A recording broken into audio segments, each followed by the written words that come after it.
Hello दोस्तों, स्वागत है आपका अपने यूट्यूब चैनल मैथ फन पर। तो लीजिए हाजिर हैं हम एक बार नई वीडियो लेकर, जिसमें आज हम आपको क्लास 12th का 2024 का हिंदी का पेपर दिखाएंगे। और बेहद ही आसान पेपर आया और बेहद ही सरल पेपर आया।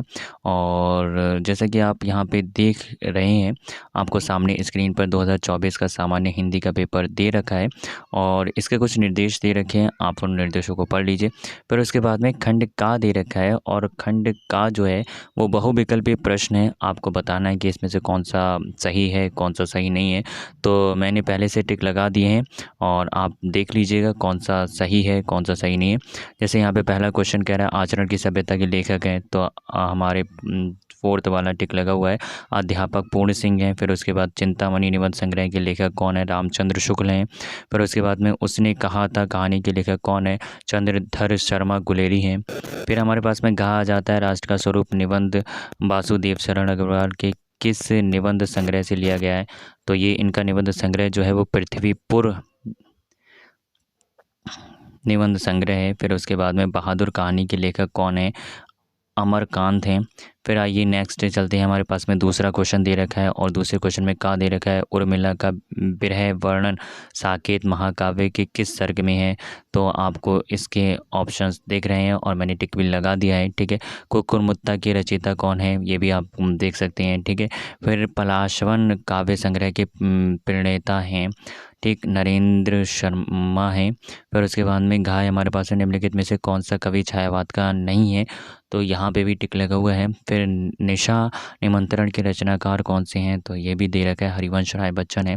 फिर उसके बाद में तीसरा क्वेश्चन स्टार्ट हो जाता है जिसमें हमें गद्यांश दे रखा होता है और उस गद्यांश को पढ़ के, ठीक है, जो क्वेश्चन आंसर दे रखे होते हैं उन क्वेश्चन आंसरों के आंसर हमें लिखने होते हैं। तो जैसे कि आप देख रहे हैं स्क्रीन पर आपको गद्यांश दिख रहा है कि भाषा स्वयं संस्कृति का एक अटूट अंग है, ठीक है। और इस पैराग्राफ को, इस गद्यांश को आप ध्यानपूर्वक पढ़िए और उसके बाद में ये क्वेश्चन आंसर आपको देखते होंगे 1 2 3 4 5 दे रखे हैं। तो इनके हमें आंसर देने हैं, ठीक है। या तो आप ये पैराग्राफ करिए या अथवा करके एक दूसरा पैराग्राफ हमारे पास में ये दे रखा है, पृथ्वी और आकाश के अंतराल में जो सामग्री भरी हुई है, ठीक है। तो इस पैराग्राफ को पढ़िए और इस पैराग्राफ के भी क्वेश्चन आंसर नीचे दे रखे हैं। जैसे हमारे पास में पहला, दूसरा, तीसरा, चौथा, पाँचवा दे रखा है। तो दो पैराग्राफ हो गए, यानी कि दो गद्यांश हो गए। उन दोनों में से जो आपको आ रहा है, ठीक है, आप कोई एक करिए, ठीक। फिर उसके बाद में नेक्स्ट क्वेश्चन हमारे पास में दे रखा है, ये दिए गए पदांश पर आधारित निम्नलिखित प्रश्नों के उत्तर दीजिए। ये भी हमारे पास में पदांश दे रखा है और दो पदांश दे रखे होंगे और दो पदांशों में से कोई एक पदांश को पढ़ना है, करना है और उससे रिलेटेड क्वेश्चन आंसर करने हैं। जैसे यहाँ पे कह रहा है कोई प्यारा कुसुम कुम्हाला गेह में जो पढ़ा हो, ठीक है, ये पूरा हमारे पास में पदांश दे रखा है और इससे रिलेटेड क्वेश्चन आंसर नीचे दे रखे हैं। जैसे उपरोक्त पदांश का संदर्भ लिखिए या प्रस्तुत पदांश में राधा ने अपनी तुलना किससे की है, या रेखांकित अंश की व्याख्या कीजिए, या श्री कृष्ण के कमलवत चरणों को कौन चूमना चाहता है। फिर एक पाँचवा हमारे पास में दे रखा है, या अथवा करके दे रखा है। अथवा करके आपको एक अलग पदांश दे रखा है। जैसे यहाँ पे कह रहा है सावधान मनुष्य यदि विज्ञान है तलवार, ठीक है, ये आपको दे रखा है एक पदांश और इससे रिलेटेड ये क्वेश्चन आंसर दे रखे हैं हमें 5, first, second, third and fourth. तो आपको जो दोनों में से ठीक लग रहा है आप वो एक करिए और उससे रिलेटेड क्वेश्चन आंसरों को लिखिए, ठीक है। फिर पाँचवा आ जाता है हमारे पास में जीवन परिचय हमें लिखना होता है और ये जीवन परिचय लेखक का है, जिसमें हजारी प्रसाद द्विवेदी, कन्हैयालाल मिश्र, प्रभाकर या हरिशंकर परसाई है। कोई एक आपको करना है और अधिकतम शब्द सीमा जो है वो 80 शब्द की है, ठीक है। फिर पद्यांश में से आ जाता है, यानी कि कवि का एक जीवन परिचय हमें देना है।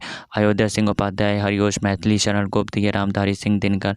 और ये भी हमें जो लिखना होता है वो अधिकतम सीमा शब्दों की जो दे रखी है वो 80 शब्द दे रखे हैं, ठीक है।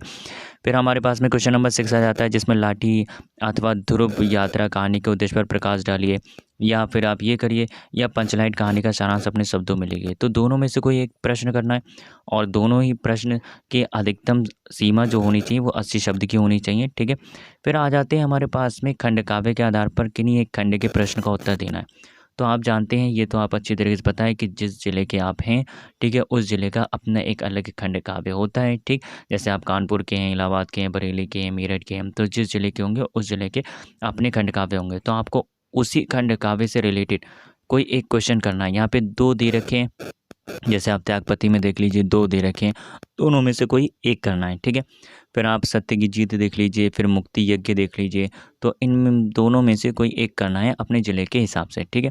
फिर आइए नेक्स्ट क्वेश्चन पे, यानी कि हमारे पास में एक खंड बच जाता है, खंड खा हो जाता है, जिसमें संस्कृत दे रखी होती है, संस्कृत का गद्यांश दे रखा होता है, उसका संदर्भ सहित हिंदी में अनुवाद करना होता है। तो यहाँ पे आपको दिख रहा है 2 गद्यांश दे रखे हैं संस्कृत के, और उन 2 गद्यांशों में से हमें कोई एक गद्यांश करना है, ठीक है। चलिए फिर आगे देखते हैं। आगे हमारे पास में और दे रखा है, जैसे कि आप यहाँ पे देख रहे हैं खंड खा दे रखा है, और खंड खा में हमें 2 श्लोक दे रखे हैं, और दोनों श्लोकों का संदर्भ सहित हिंदी अनुवाद करना है।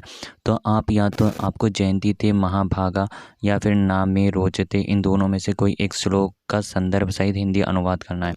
फिर हमारे पास में क्वेश्चन नंबर 9 दे रखा है, जिसमें मुहावरे और लोकोक्तियाँ का कोई एक अर्थ लिखकर उसको बताना है, ठीक है।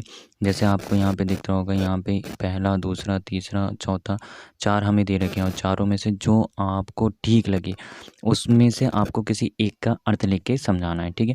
फिर क्वेश्चन नंबर 10 दे रखा है, अपठित गद्यांश पर आधारित निम्नलिखित प्रश्नों के उत्तर दीजिए। तो आपको ये गद्यांश दे रखा है, आप इसको ध्यानपूर्वक पढ़िए, और पढ़ने के बाद में पहला, दूसरा, तीसरा यानी कि 3 उत्तर दीजिए इसके, ठीक है। फिर या फिर आप वो करिए, या अथवा में दे रखा है, किसी देश की उन्नति अथवा अवनति वहाँ के नारी समाज पर निर्भर करती है। तो ये भी हमारे पास में एक गद्यांश दे रखा है, और गद्यांश के क्वेश्चन आंसर नीचे दे रखे हैं, जैसे जीवन के लिए कौन से साधन महत्वपूर्ण बताए गए, या उपरोक्त गद्यांश का शीर्षक निर्धारित कीजिए, या भारत में नारी का महत्वपूर्ण स्थान किस काल में था। तो आपको दोनों में से कोई एक करना है। फिर हमारे पास में क्वेश्चन नंबर 11 आ जाता है, ठीक है, जिसमें शब्द युग्मों का सही अर्थ बताना है, जैसे मनोज, मनोज्ञ, सूर, सुर, ठीक है।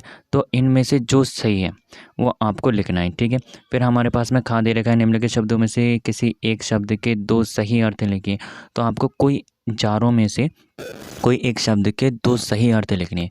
फिर गाय हमारे पास में निम्नलिखित वाक्यांशों के लिए एक सही शब्द का चयन करके लिखिए।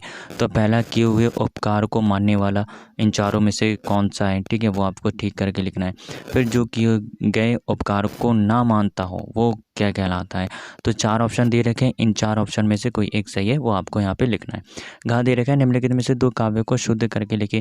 तो यहाँ पे 4 का वाक्य दे रखे हैं, और 4 वाक्यों में से कोई आपको 2 वाक्य शुद्ध करके लिखना है, वो आप शुद्ध करके लिखिए। फिर हमारे पास में 12 दे रखा है, वीर रस या हास्य रस में से कोई एक करना है, ठीक है। फिर इसी तरीके से आपके पास में 13वां दे रखा है, विद्यालय के प्रधानाचार्य को शिक्षक पद पर अपनी आवेदन पत्र लिखना है, या फिर आप विद्यालय में खेलकूद की सामग्री की ओर ध्यान आकर्षित करते हुए प्रधानाचार्य को एक प्रार्थना पत्र लिखिए। इन दोनों में से कोई एक करना है। फिर 14वां हमें दे रखा है, निम्नलिखित विषयों में से कोई एक विषय पर निबंध लिखना है। तो यहाँ पे 5 विकल्प दे रखे हैं, आतंकवाद की समस्या, इनमें से जो आपको आसान लगे वो आप करिएगा, ठीक है। तो दोस्तों ये रहा आपका पेपर, बहुत ही आसान पेपर आया है और बहुत सिंपल पेपर आया है, ठीक है। इसी तरीके से आप मेरे चैनल पर बने रहिए, ज़्यादा से ज़्यादा सब्सक्राइब करिए, शेयर करिए, लाइक करिए, ताकि मैं आगे की इन्फॉर्मेशन भी, आगे के पेपर भी आपको दे सकूँ।